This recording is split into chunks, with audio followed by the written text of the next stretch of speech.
नमस्कार दोस्तों, मैं सिद्धांत। ओलंपिक स्टडी में आपका बहुत बहुत स्वागत है। दोस्तों, आज हम पढ़ने वाले हैं उत्तर प्रदेश में शिक्षा, साहित्य एवं पत्रकारिता। उतना इम्पोर्टेंट नहीं है दोस्तों, लेकिन कह सकते हैं कि यूपी ट्रिपल एस सी है, एग्ज़ाम बोर्ड है, कुछ भी घुमा के दे सकता है। तो ये टॉपिक भी आपके संज्ञान में होना चाहिए। हालांकि यहाँ से कुछ क्वेश्चंस बहुत ही महत्वपूर्ण हैं, जैसे विश्वविद्यालयों की स्थापना प्लस विश्वविद्यालय कहाँ पर स्थित हैं। तो वहाँ से क्वेश्चन दोस्तों आपके एग्ज़ाम में भी पूछ सकता है, यूपी स्पेशल से भी पूछ सकता है, प्लस जीएस में भी डाल सकता है, लेकिन इसकी संभावना बहुत कम है। तो देखिए, सेशन स्टार्ट करते हैं बिना बात किए हुए, बिना फालतू के बात किए हुए, बिना टाइम वेस्ट किए हुए। आते हैं फैक्चुअल चीज़ों पे। आपको मैं बता दूं कि यहाँ पे हम ये कोर्स कंप्लीट करा रहे हैं यूपी स्पेशल का और ग्रामीण का। काफ़ी समय बाद ऑफ कोर्स ये वीडियो आ रहा है, लेकिन अब ये वीडियो मैं कंटिन्यू कर रहा हूँ।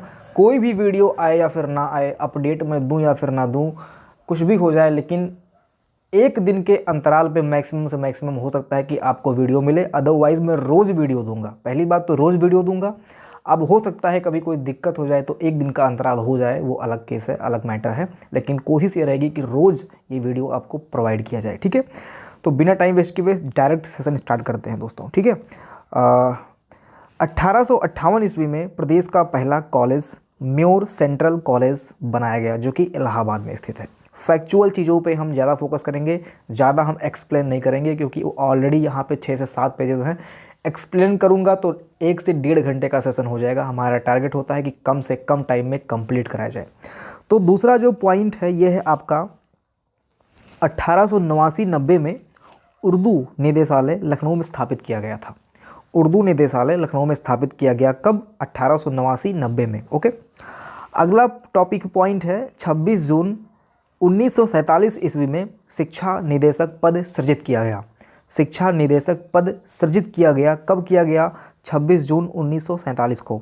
दोस्तों, हो सकता है कि यहाँ पे आपको छोटा छोटा दिख रहा हो, इसका मैं पीडीएफ टेलीग्राम पे अवेलेबल करा दूंगा। ठीक है, हो सकता है कि आपको नोट्स, जो लोग परचेज़ कर लिए हैं वो अलग केस है, लेकिन हो सकता है जो लोग नोट्स बना रहे हैं देख के, उनको हो सकता है कि ब्लर दिखे या साफ़ ना दिखे। तो इसका मैं नोट्स आपको टेलीग्राम चैनल पे प्रोवाइड करा दूंगा, और आगे कोशिश होगी कि आपको बिल्कुल भी ब्लर ना दिखे, चीज़ें कंप्लीट एंड क्लियर दिखें। ओके, सो अगला पॉइंट है 1872 ईस्वी में शिक्षा निदेशालय प्राथमिक तथा उच्च शिक्षा में विभाजित कर दिया गया। ये जो ऊपर अभी स्थापित किया गया है 1947 में, इसको फिर बांट दिया गया कब? 1972 में शिक्षा निदेशालय को प्राथमिक तथा उच्च शिक्षा निदेशालय में विभाजित कर दिया गया। अगला पॉइंट है 1981 में फिर SCERT की स्थापना हुई। आपको याद रखना है कि SCERT की स्थापना कब हुई? 1981 में। SCERT का फुल फॉर्म क्या है? तो ये दोस्तों इसका फुल फॉर्म है state council education research and as a training. शायद हो सकता है यहाँ पे हो, ट्रेनिंग नहीं होगा, कुछ होगा, आप समझ लीजिए। बस इतना है कि स्टेट काउंसिल एजुकेशनल रिसर्च करके आगे कुछ होगा। ओके, अगला पॉइंट है दोस्तों, उत्तर प्रदेश को 17 शिक्षा मंडलों में डिवाइड किया गया है। कितने मंडलों में डिवाइड किया गया है? 17 शिक्षा मंडलों में उत्तर प्रदेश को डिवाइड किया गया है। उत्तर प्रदेश में बेसिक शिक्षा परिषद का गठन, आप सुनते हैं ना कि बेसिक शिक्षा अधिकारी, तो बेसिक शिक्षा परिषद से ही एक संबंधित अधिकारी होता है, जिनको हम बेसिक शिक्षा अधिकारी बोलते हैं। तो बेसिक शिक्षा परिषद का गठन दोस्तों 25 जुलाई 1972 को किया गया था। कब किया गया था? 25 जुलाई 1972 को। अगला पॉइंट है स्कूल चलो अभियान। महत्वपूर्ण एंड इम्पॉर्टेंट क्वेश्चन है, अभी तक जो हम लोगों ने ऊपर पढ़ा उससे सबसे ज़्यादा महत्वपूर्ण है। स्कूल चलो अभियान 2001 में प्रारंभ हुआ, मोस्ट इम्पॉर्टेंट। ठीक है, अगला पॉइंट है निःशुल्क एवं अनिवार्य बाल शिक्षा 26 जुलाई 2011 से स्टार्ट हुआ। निःशुल्क एवं अनिवार्य बाल शिक्षा उतना इम्पॉर्टेंट नहीं है दोस्तों। अगला पॉइंट है मध्याह्न भोजन योजना 15 अगस्त 1995 को 38 जिलों में तथा इसे कंप्लीट स्टेट में 1996 में लागू कर दिया गया था। मध्याह्न भोजन योजना कब शुरू किया गया था? ये इंपॉर्टेंट क्वेश्चन बन सकता है, तो याद रखना कि 1995 से मध्याह्न भोजन योजना शुरू किया गया था, और 96 में ही जस्ट 1 साल के बाद में, जब ये सक्सेस हो गया 38 जिलों में, तो जस्ट 1 साल के बाद में ही इसको संपूर्ण स्टेट में लागू कर दिया गया। अगला पॉइंट है मिड डे मील का नाम बदलकर अब इस टाइम पे प्रधानमंत्री पोषण योजना कर दिया गया है। ठीक है, तो अगर एग्जाम में कहीं प्रधानमंत्री पोषण योजना कहीं लिख दे तो आप ये समझिए कि मिड डे मील की बात हो रही है। अगला है दोस्तों टॉप पॉइंट कि राज्य के प्रमुख शैक्षणिक संस्थान आपको लर्न करना है। राज्य के प्रमुख शैक्षणिक संस्थान में ये जो आप देख रहे हैं, ये उर्दू, हिंदी, संस्कृत, भाषा, संगीत, नाट्य, ये सारे के सारे आपके लखनऊ में स्थित है, कहीं जाने की ज़रूरत नहीं है। और यहाँ पे आप डेट देख सकते हैं, ये इनका डेट है। अब आप इसको याद करना चाहें तो याद कर सकते हैं, अदरवाइज़ ये कभी भी देगा कि उत्तर प्रदेश उर्दू अकादमी कहाँ है, उत्तर प्रदेश हिंदी संस्थान कहाँ है, संस्कृत संस्थान कहाँ है, भाषा संस्थान कहाँ है, भातखंडे संगीत संस्थान क्या है, जिसमें से ये महत्वपूर्ण है, भातखंडे नाट्य संस्थान कहाँ है, ये महत्वपूर्ण है। तो संगीत और नाट्य दोनों लखनऊ में है, ध्यान रखना, ठीक है। अब हम आते हैं अगले पॉइंट की तरफ। आप चाहें तो इन दोनों का एटलीस्ट ये जो सन दिया है ना, ये पढ़ सकते हैं, ओके। अगला पॉइंट है दोस्तों, औपचारिक शिक्षा योजना। औपचारिक शिक्षा योजना 1975 ईस्वी में स्कूल रहित क्षेत्रों में बच्चों तथा वयस्कों के लिए शुरू किया गया था। देखिए, कुछ ज़िले ऐसे थे, कुछ ज़िले नहीं कह सकते हो, कुछ क्षेत्र ऐसे थे जहाँ पे स्कूल नहीं था। वहाँ पे क्या हुआ कि औपचारिक शिक्षा योजना शुरू किया गया। एक तरह से समझ लीजिए जैसे कोई वैकेंसी निकलती है तो उसमें गवर्नमेंट को ना रख के संविदा पर रख लिया जाता है काम चलाने के लिए, है ना। इसी तरह से औपचारिक शिक्षा योजना 1975 में स्टार्ट किया गया था। ध्यान रखना दोस्तों, 1975 में औपचारिक शिक्षा योजना स्टार्ट किया गया था बच्चों तथा वयस्कों के लिए। अब ऑब्वियस सी बात है कि अगर स्कूल था ही नहीं तो जो वहाँ के वयस्क होंगे वो भी शिक्षा नहीं प्राप्त किए होंगे, तो उनको भी शिक्षा देने के लिए और साथ में उनके बच्चों को शिक्षा देने के लिए, मतलब बाप और बेटे दोनों एक ही स्कूल में पढ़ने जाएंगे। ये योजना है अनौपचारिक शिक्षा योजना, ओके। अगला पॉइंट देखिए, अगला पॉइंट है दोस्तों, ऑपरेशन ब्लैक बोर्ड 1987 ईस्वी में प्रारंभ किया गया था, जो कि केंद्र प्रायोजित योजना थी। ऑपरेशन ब्लैक बोर्ड, ठीक है, कब स्टार्ट किया गया था? 1987 ईस्वी में प्रारंभ किया गया था, जिसमें बच्चों के लिए अध्ययन तथा खेल सामग्रियां प्रदान की जाएंगी। अगला पॉइंट है, 1991 ईस्वी में संपूर्ण साक्षरता मिशन स्टार्ट किया गया था, जिसका उद्देश्य 15 से 35 आयु को साक्षर बनाना है। 15 से 35 वर्ष तक के आयु के लोगों को साक्षर बनाना है। 1991 में संपूर्ण साक्षरता मिशन स्टार्ट किया गया था। वर्ष 2001-2 में, कब? वर्ष 2001-2 में 6 से 14 वर्ष तक के बच्चों के लिए 100% शिक्षा में नामांकन होना चाहिए, ये अनिवार्य कर दिया गया। कब? 2001-2 में। मतलब ये अनिवार्य कर दिया गया कि 6 से 14 वर्ष तक के जितने भी बच्चे हैं गांव में, जितने भी बच्चे हैं, ढूंढ के उनको पकड़ के लाओ और उनका एडमिशन कराओ, ये अनिवार्य कर दिया गया। अगला पॉइंट है दोस्तों, शिक्षा मित्र योजना 2000 से 2001 में शिक्षक और छात्रानुपात बनाए रखने के लिए। भाई कहीं कहीं आपको पता होगा कि किसी स्कूल में बस एक ही मास्टर है और पढ़ने वाले 200 बच्चे हैं। हालांकि धीरे धीरे जैसे जैसे समय बीत रहा है वैसे वैसे सरकारी स्कूलों में बच्चों की संख्या काफ़ी कम हो रही है। पहले था कि एक सरकारी स्कूल में लगभग 300, 250, 200 ऐसे कुछ स्टूडेंट्स की संख्या हुआ करती थी। अब आप जाके देखेंगे तो नाम तो वहाँ पे होता है लेकिन बच्चे वहाँ पे नहीं होते हैं। तो 2001 और 2000 के अप्रॉक्स ये योजना शुरू की गई थी शिक्षा मित्र वाली, कि ताकि बच्चों पे जो टीचर्स का रेशियो हो वो बना रहे। प्रत्येक बच्चों के लिए प्रत्येक टीचर के लिए कुछ बच्चे निर्धारित कर दिए गए थे। ठीक है, आप लोगों को अगर पता होगा तो कमेंट सेक्शन में लिख के बताइएगा कि शिक्षा मित्र किस हिसाब से, किस रेशियो पे निर्धारित किए गए थे। अगला पॉइंट है दोस्तों, देखिए 1882 में हंटर कमीशन से प्राथमिक शिक्षा पर जोर मिला था। हंटर कमीशन ने स्टार्टिंग में प्राथमिक शिक्षा पर जोर दिया था। मतलब प्राथमिक शिक्षा क्या, वही 1 से लेकर 8 तक की शिक्षा प्राथमिक शिक्षा कहलाती है। तो आप ये समझ लीजिए कि 1882 में ही हंटर कमेटी ने इस पर जोर दिया था। अगला पॉइंट है, उत्तर प्रदेश में केंद्रीय विश्वविद्यालयों की संख्या कितनी है? 6 है। मोस्ट इंपॉर्टेंट क्वेश्चन है, पूछ सकता है कि उत्तर प्रदेश में केंद्रीय विश्वविद्यालयों की संख्या कितनी है? 6 है। और यहीं पे आप जान लीजिए कि केंद्रीय कृषि विश्वविद्यालयों की संख्या भी 6 ही है। केंद्रीय कृषि विश्वविद्यालयों की संख्या 6 ही है, जिसमें से राज्य पोषित 4 हैं, एक डीम्ड है और एक केंद्रीय है। ठीक है, अगला पॉइंट देखिए दोस्तों, प्रदेश का सबसे पुराना विश्वविद्यालय इलाहाबाद विश्वविद्यालय है।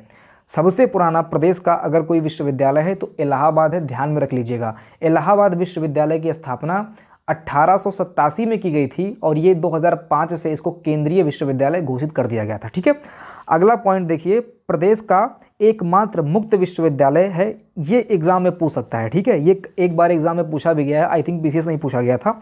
ये एकमात्र मुक्त विश्वविद्यालय है राजर्षि पुरुषोत्तम दास टंडन विश्वविद्यालय, जो कि इलाहाबाद में है। ठीक, अगला पॉइंट देखिए दोस्तों, अब हम यहाँ पे देखने वाले हैं प्रदेश में प्राविधिक शिक्षा व शोध के प्रमुख संस्थान। ओके, देखिए इसमें आपको क्या क्या लर्न करना है, इसमें आपको कुछ चीज़ें लर्न करनी है जो कहाँ पे स्थित है, ये चीज़ आपको पढ़ना है।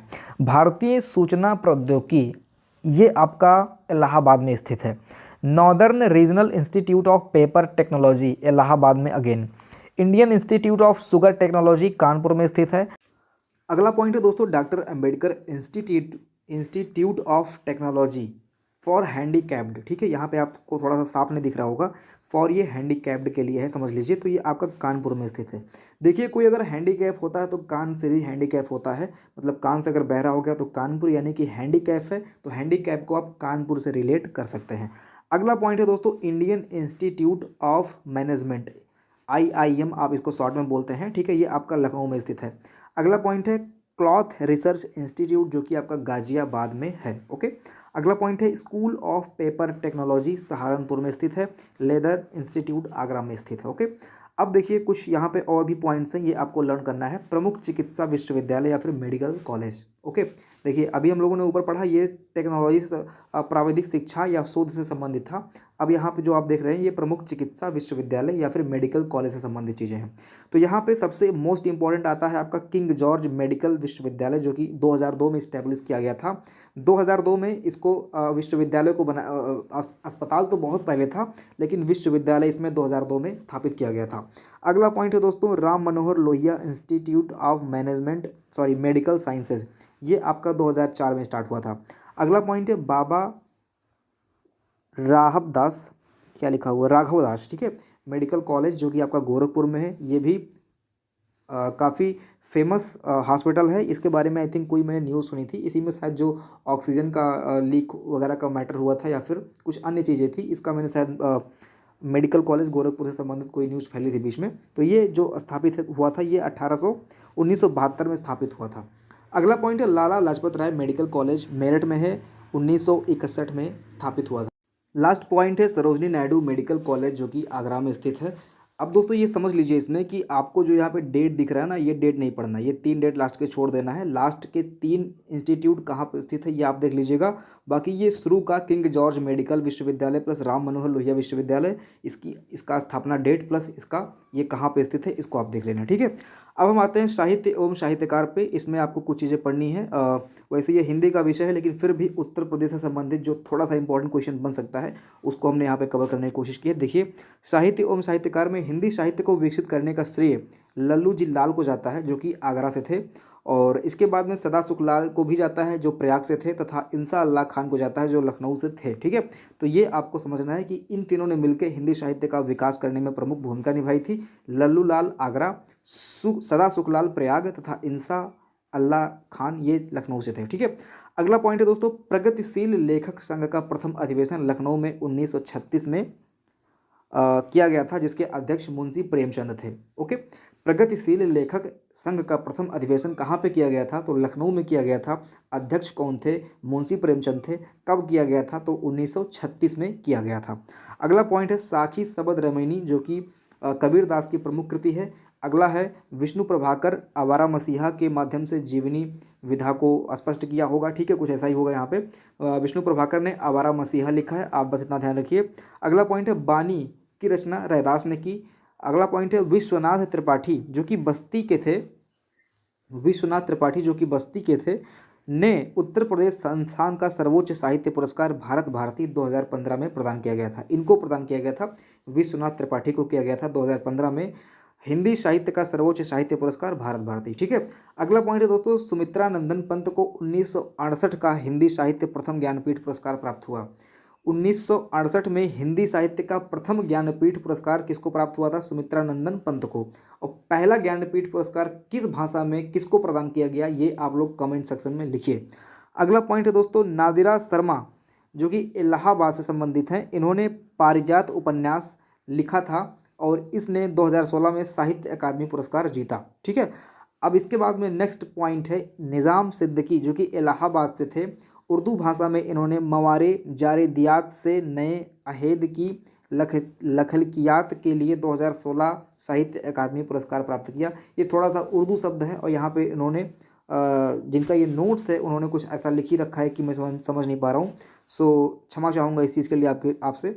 सो अगला पॉइंट है दोस्तों, पत्रकारिता में देख लेते हैं कुछ महत्वपूर्ण चीज़ें। ये चीज़ें आज आपको साफ नहीं दिख रही है, अगला जो वीडियो आएगा उसमें आपको चीज़ें बहुत साफ दिखेंगी, ये प्रॉमिस मेरा। ये थोड़ा सा उन्होंने रात में फ़ोटो क्लिक किया, उनका कैमरा भी ठीक नहीं रहा होगा और उन्होंने दे दिया ऐसे ही, तो मैं उसको ऐसे ही पीडीएफ बना के पढ़ा रहा हूँ। तो इससे क्या हुआ कि व्हाट्सअप पे चीज़ें आई हैं, तो इससे क्या होता है वो कंप्रेस कर देता है व्हाट्सअप, ठीक है, फाइल को, तो इसीलिए ये कुछ ऐसा हो गया है। देखिए पत्रकारिता में आपको पढ़ना है, भारत में हिंदी का प्रथम समाचार पत्र उद्दंड मार्तंड था, जो कि 1826 में प्रकाशित हुआ था और ये कोलकाता से प्रकाशित हुआ था। बहुत ही महत्वपूर्ण है, आपका जीएस में भी पूछ सकता है कि उद्दंड मार्तंड कोलकाता से प्रकाशित हुआ था 1826 में, ठीक है।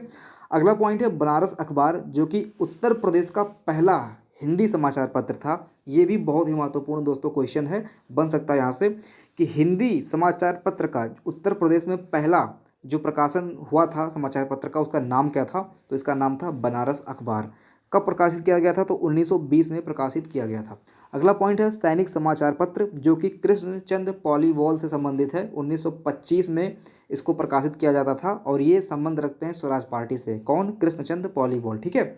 अगला पॉइंट है दोस्तों मर्यादा का संपादन कृष्णकांत मालवीय ने किया था। ये अगेन इंपॉर्टेंट है, मर्यादा का संपादन कृष्णकांत मालवीय ने किया था, पूछा गया क्वेश्चन है। अगला है साप्ताहिक समाचार पत्र वीर भारत, बस्ती से प्रकाशित हुआ, उतना इंपॉर्टेंट नहीं है। वीर भारत बस्ती से प्रकाशित हुआ साप्ताहिक समाचार पत्र है। प्रेमचंद के संपादन में काशी से हंस का प्रकाशन हुआ था। हंस का प्रकाशन किसके संपादन में हुआ था? प्रेमचंद के संपादन में हुआ था 1930 में। अगला पॉइंट है शिव प्रसाद गुप्ता द्वारा संपादित समाचार पत्र आज 1920 से 42 तक प्रकाशित किया गया था। अगला पॉइंट है Narendra Modi the man the times पुस्तक नीलंजन मुखोपाध्याय के द्वारा किया गया था। कौन सी पुस्तक? Narendra Modi the man the times पुस्तक, ठीक है। इसका जो प्रकाशन है नीलंजन मुखोपाध्याय के द्वारा किया गया है।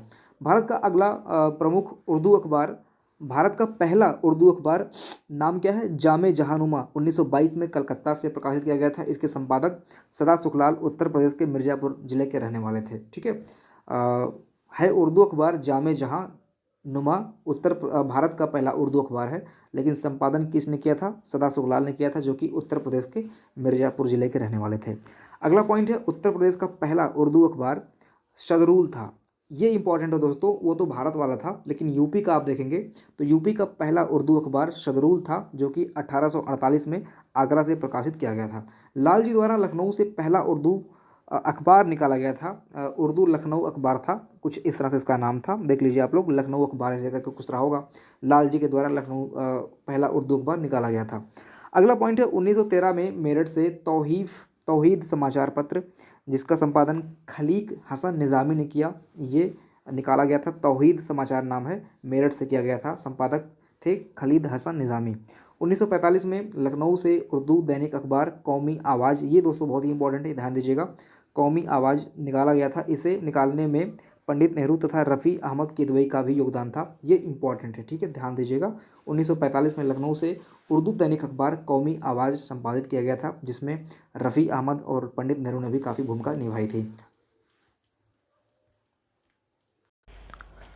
दोस्तों हो सकता है कि आप लोगों में से कुछ लोग बोर हो रहे हों, तो आपको मैं बता दूं, देखिए कंटेंट से कंप्रोमाइज़ मैं नहीं कर सकता हूं।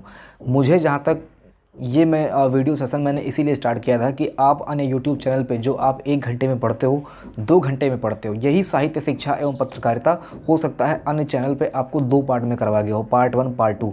पार्ट 1 भी आपका 50 मिनट का और पार्ट 2 भी आपका 50 मिनट का। और मेरा उद्देश्य ये है कि 25 से 30 मिनट के अंदर दोनों पार्ट आपको प्रोवाइड कर दिया जाए, कंटेंट प्रोवाइड कर दिया जाए और वीडियो से आप सेटिस्फाई भी हो जाएँ, किसी को भी कंटेंट कम ना लगे। तो इसीलिए हो सकता है कि कुछ लोगों को ये कंटेंट ज़्यादा लग रहा हो, लेकिन दोस्तों देखिए, अगर आपको सफल होना है तो कंप्लीट कंटेंट आपको बिना बोर हुए पढ़ना पड़ेगा, क्योंकि यही ऑप्शन है, यही रास्ता है कि आप कंप्लीट चीज़ें पढ़ के जाएंगे ताकि आपके अंदर कॉन्फिडेंस रहे। आप आधा पढ़ के जाएंगे तो थोड़ा आप लेस कॉन्फिडेंस महसूस करेंगे, लेकिन आप जब कंप्लीट करके जाएंगे तो आप फुल कॉन्फिडेंस में जाएंगे और कॉन्फिडेंस से आप 1-2 क्वेश्चन और ज़्यादा ही कर लेंगे। ठीक है, तो देखिए अब इसमें मैंने कुछ चीज़ें लिख रखी हैं। ये जो प्रमुख केंद्रीय विश्वविद्यालय हैं इनकी स्थापना कब हुई थी और ये कहाँ पर स्थित हैं, इन चीज़ों का लिस्ट मैंने कैटेगरी वाइज कर दिया है। तो अगर आप लोग चाहें तो इससे भी आप चीज़ों को लर्न कर सकते हैं। जैसे आप देखिए यहाँ पे बनारस हिंदू विश्वविद्यालय अगर आप देखेंगे तो ये 1916 में स्थापित किया गया था। 1916 में बनारस हिंदू विश्वविद्यालय स्थापित किया गया था और इसको हम BHU भी बोलते हैं शॉर्ट में। अगला है अलीगढ़ मुस्लिम विश्वविद्यालय, 1920 में इसको स्थापित किया गया था, लेकिन 1975 से ये सेंट्रलाइज्ड हुआ था। ओके, अगला पॉइंट है डॉक्टर भीमराव अंबेडकर विश्वविद्यालय, जो कि 1989 में स्थापित किया गया था और 1996 में इसको सेंट्रलाइज्ड किया गया था। अगला है इलाहाबाद विश्वविद्यालय, काफ़ी पुराना विश्वविद्यालय है ये 1887 में, बहुत पुराना विश्वविद्यालय है दोस्तों। 1887 में ये स्थापित किया गया था, लेकिन 2005 में इसको सेंट्रलाइज्ड कर दिया गया था। ओके, अब देखिए अगला है रानी लक्ष्मीबाई केंद्रीय विश्वविद्यालय, जो कि झांसी में स्थित है। इसको हमने कृषि वाले चैप्टर में कंप्लीट किया था। तो अगर आप लोगों ने कृषि वाला चैप्टर नहीं देखा है तो उसको हमने 3-4 लगभग 4 पार्ट उसका करवाया है दोस्तों। ठीक है, कुछ पार्ट आपको टेलीग्राम चैनल पर डायरेक्ट मिल जाएंगे PDF के फॉर्म में, और कुछ पार्ट आपको वीडियो में मिलेगा, ग्रामीण परिवेश वाले वीडियो मिल जाएगा। ओके, तो आप लोग अगर नए हैं तो आप वहाँ पे जाके उस वीडियोज़ को देख सकते हैं और PDF टेलीग्राम से PDF को भी प्राप्त कर सकते हैं। देखिए अगला है राजीव गांधी विमानन विश्वविद्यालय, जो कि रायबरेली में स्थित है। अब देखिए इसके अलावा भी मैंने, कुछ लोग ऐसे होते हैं जो डीप में पढ़ना चाहते हैं, या फिर अब ये मेरा टारगेट है कि लेखपाल के साथ साथ में आने वाले समय में अगर कोई UPPCS की भी तैयारी कर रहा है या फिर किसी अन्य एग्जाम की तैयारी कर रहा है तो वो भी ये कंटेंट चेक कर सकते हैं। आपको भी कंटेंट कंप्लीट करा दिया गया है। आने वाले समय में जो भी आपके एग्जाम्स होंगे उसमें भी ये कंटेंट आप यूज़ कर सकते हैं। देखिए अन्य जो आप पढ़ लेंगे वो सही रहेगा, वो ये है कि भारतीय पशु चिकित्सालय अनुसंधान, जो कि है ये इज्जत नगर में बरेली में है, 1983 में स्थापित किया गया था। अब यहाँ पे ये जो सन लिखा है ना, इसको आप इग्नोर कर सकते हैं, ये सारे सन को आप इग्नोर कर सकते हैं, लेकिन ये कहाँ पे स्थित है ये आपको ज़रूर पढ़ लेना है। ओके, देखिए तो भारतीय पशु चिकित्सालय अनुसंधान, जो कि इज्जत नगर बरेली में स्थित है। ऐसे ही राष्ट्रीय सूचना प्रौद्योगिकी संस्थान आपका इलाहाबाद में स्थित है। कब स्थापित हुआ था ये उतना ज़रूरी नहीं है। मोतीलाल नेहरू आपका इलाहाबाद में है। लखनऊ विश्वविद्यालय, ये इंपॉर्टेंट है दोस्तों, ये ध्यान देना, ये लखनऊ विश्वविद्यालय है, ये आपका 1921 में बनाया गया था। ओके, अब देखिए इसके अलावा भी आपको कुछ चीज़ें पढ़नी है। ये है डॉक्टर भीमराव अंबेडकर आगरा में स्थित है। पंडित दीनदयाल गोरखपुर में है। संपूर्णानंद विश्वविद्यालय ये आपका वाराणसी में है। डॉक्टर राम मनोहर फैजाबाद में है। ज्योतिबा फुले बरेली में है। इसके बाद में संजय गांधी अनुसंधान लखनऊ में है। ये मोस्ट इंपॉर्टेंट है, इसका आप डेट भी याद करना, 1983 में स्थापित हुआ था, 1983 में स्थापित हुआ था। ठीक है, संजय गांधी आयुर्विज्ञान कहाँ पे है, लखनऊ में है। भातखंडे म्यूजिक ये आपका लखनऊ में है, 2001 में, अगेन इंपॉर्टेंट। चंद्रशेखर आज़ाद कृषि प्रौद्योगिकी कानपुर में है। किंग जॉर्ज मेडिकल लखनऊ में है। APJ अब्दुल कलाम प्राविधिक विद्यालय, यहाँ से लोग BHU वगैरह करते हैं, BTech वगैरह करते हैं। तो जो BTech की यूनिवर्सिटी होती है यूपी टेक्निकल यूनिवर्सिटी, वो आपका यही होता है। ठीक है, APJU करके होता है और एक GBTU करके होता है, गौतम बुद्ध टेक्निकल यूनिवर्सिटी। तो ये आपका 2002 में बनाया गया था और ये 2000 में स्थापित किया गया था। तो ये सारी चीज़ें अगर आप पढ़ लेते हैं तो बहुत अच्छा रहेगा, आपके अंदर कॉन्फिडेंस आएगा कि आपने सारी चीज़ें कंप्लीट कर रखा है। इसके अलावा आप फिर से देख लीजिए, हिंदी पत्रिकाओं में मैंने कुछ चीज़ें क्लियर कर दी हैं बाद में। इसमें आपको प्रदेश से निकलने वाला पहला हिंदी अखबार बनारस अखबार था, जो कि 1845 में निकला था और इसके संपादक थे गोविंद रघुनाथ कांते धनते और शिव प्रसाद सितारे हिंद जब राजा थे उस टाइम पे, तो उसी टाइम पे ये चीज़ें निकाली गई थी। अगला पॉइंट है दोस्तों तत्वबोधिनी पत्रिका, इसके संपादक गुलाब शंकर थे। अगला है सरस्वती पत्रिका, महावीर प्रसाद द्विवेदी, ये शायद आपको पता भी होगा। टाइम्स ऑफ इंडिया, इसका संस्था लखनऊ में है। हिंदुस्तान टाइम्स का और नया भारत का भी संस्था आपका लखनऊ में है। देखिए हिंदुस्तान संस्था और नया भारत और ये टाइम्स ऑफ इंडिया, इन तीनों का जो है संस्था लखनऊ में है। अगला पॉइंट है ये कल्याण पत्रिका दोस्तों, ये मोस्ट इंपॉर्टेंट है। ये 100% हो सकता है कि आपके एग्जाम में दे दे, क्योंकि UPPCS में तो कई बार पूछा गया है क्वेश्चन। तो कल्याण मासिक जो पत्रिका है ये गीता प्रेस गोरखपुर से है, ध्यान देना, ये आपको भूलना नहीं चाहिए। अगला है आरोग्य, जो कि ये भी गोरखपुर से ही प्रकाशित होता है। इसके बाद में है सरदल अखबार, ये भी इंपॉर्टेंट है दोस्तों, ध्यान देना। सरदल अखबार 1846 में पब्लिश किया गया था, आगरा से पब्लिश किया गया था। तो उर्दू का ये पहला अखबार है, इसलिए ये इंपॉर्टेंट बन जाता है। उर्दू का पहला अखबार है, तो ये उत्तर प्रदेश का उर्दू का पहला अखबार है, तो इसलिए ये इंपॉर्टेंट बन जाता है। ठीक है, अब कुछ चीज़ें जो लखनऊ से और प्रकाशित की गई हैं उसको आप ध्यान दीजिए, मैंने अलग अलग ना करके एक ही में कर दिया है। तरुण भारत, स्वतंत्र भारत, हिंदुस्तान, जनयुग, नया युग। अब ये देखिए भारत, भारत एक साइड में, हिंदुस्तान ये सब क्या है, ये भारत ही तो है। इसके बाद में युग, युग, ठीक है, एक साइड में हो गया। इसके बाद में ज्ञान भारती, सहकारिता, उत्कर्ष, राष्ट्र धर्म, ये आपको पढ़ लेना है, ठीक है। तो भारत, भारत तीन एक साइड में हो गया, युग एक साइड में हो गया, बाकी ज्ञान भारती, सहकारिता, उत्कर्ष और राष्ट्र धर्म आप ये पढ़ लेना, ठीक है। ये सारे के सारे लखनऊ से प्रकाशित किए गए थे। अगला एक पॉइंट आप ध्यान देना कि माध्यमिक शिक्षा जो है ये 9 से 12 तक का जो 9 से 12 तक जो होता है ये 1972 में गठित माध्यमिक शिक्षा निदेशालय। अब पूछ सकता है कि माध्यमिक शिक्षा निदेशालय कब गठित किया गया था, तो 1972 में गठित किया गया था। और 1982 में माध्यमिक शिक्षा चयन बोर्ड बनाया गया था जिसका मुख्यालय इलाहाबाद में। तो दोस्तों इतनी सारी चीज़ें आपको यूपी जीएस शिक्षा साहित्य के अंतर्गत पढ़ना है और ये चैप्टर आपके लिए 1-2 नंबर शायद दे दे अगर एग्ज़ाम से यहाँ से पूछता है तो दोस्तों अगर आपको ये वीडियो अच्छा लगा हो तो इसको लाइक ज़रूर कर देना, 1-2 दोस्तों को शेयर कर देना। अपना ध्यान रखिए, मेहनत करते रहिए। मिलते अगली वीडियो में। जय हिंद।